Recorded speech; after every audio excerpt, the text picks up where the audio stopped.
Assalamualaikum warahmatullahi wabarakatuh. Halo semuanya, pada kesempatan kali ini saya Ahmad Faiz akan membahas materi yaitu definisi dan sistem lingkungan, pengelolaan sumber daya alam, dan prinsip-prinsip keberlanjutan. Ketiga topik ini sangat dekat dengan kehidupan kita sehari-hari, karena manusia hidup dan bergantung pada lingkungan. Bahkan ada sebuah kutipan dari Lester Brown yang mengatakan kita tidak mewarisi bumi dari nenek moyang kita hanya meminjam dari anak cucu kita. Kutipan ini mengingatkan kita bahwa menjaga lingkungan adalah tanggung jawab bersama untuk masa depan. Baik, pada materi pertama, definisi dan sistem lingkungan. Lingkungan adalah segala sesuatu yang ada di sekitar makhluk hidup, baik berupa unsur biotik seperti manusia, tumbuhan, dan hewan, maupun unsur abiotik seperti tanah, air, udara, dan iklim. Seluruh unsur ini tidak berdiri sendiri, tetapi saling berinteraksi dengan membentuk sebuah sistem lingkungan. Sistem lingkungan bekerja seperti jaringan yang saling terhubung.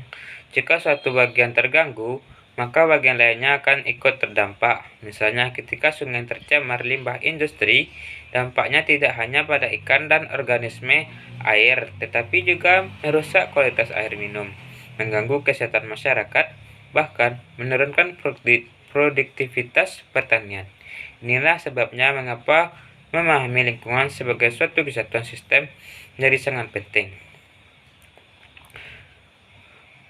Brian Commoner yang mengatakan segala sesuatu saling berhubungan dengan yang lain.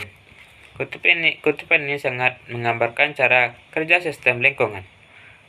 Materi kedua, pengelolaan sumber daya alam. Sumber daya alam adalah segala bentuk kekayaan alam yang dapat dimanfaatkan untuk memenuhi kebutuhan manusia. Secara umum, sumber daya alam terbagi menjadi dua jenis, yaitu sumber daya alam yang dapat diperbaharui seperti air, tanah, tumbuhan, dan energi matahari. Kedua, sumber daya alam yang tidak dapat diperbaharui seperti minyak bumi, gas, alam, batu bara, dan mineral. Pengelolaan sumber daya alam bertujuan agar kekayaan alam tersebut dapat digunakan secara bijak dan tetap tersedia untuk generasi berikutnya. Pengelolaan mencakup beberapa hal penting.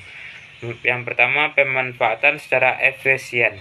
Menggunakan sumber daya harus sesuai kebutuhan, tidak berlebihan, dan menghindari pemborosan. Contohnya penggunaan energi listrik yang hemat atau irigasi pertanian yang efisien.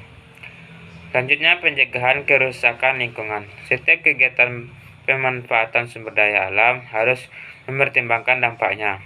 Reboisasi setelah penebangan hutan, pengelolaan limbah industri, dan penggunaan teknologi ramah lingkungan adalah contoh tindakan pencegahan.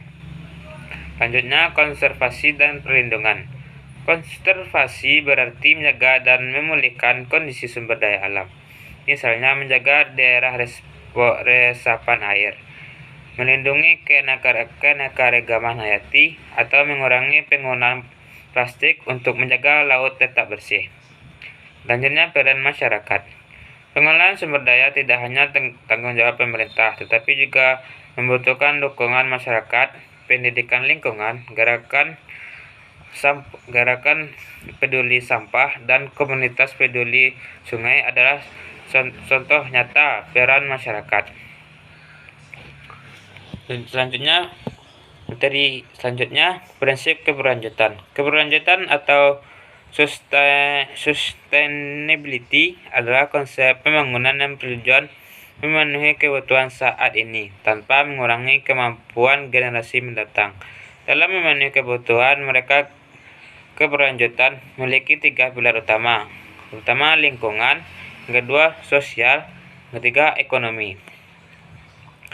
Demikian penjelasan mengenai definisi dan sistem lingkungan, pengelolaan sumber daya alam, dan prinsip keberlanjutan. Melalui pemahaman ini, kita diharapkan lebih sadar bahwa bumi bukan hanya tempat untuk hidup, tetapi juga amanah yang harus dijaga. Seperti kata David, alam akan bertahan tanpa manusia, tetapi manusia tidak akan bisa bertahan tanpa alam. Terima kasih telah menyimak penjelasan ini. Semoga bermanfaat dan menambah kepedulian kita terhadap lingkungan. Assalamualaikum warahmatullahi wabarakatuh.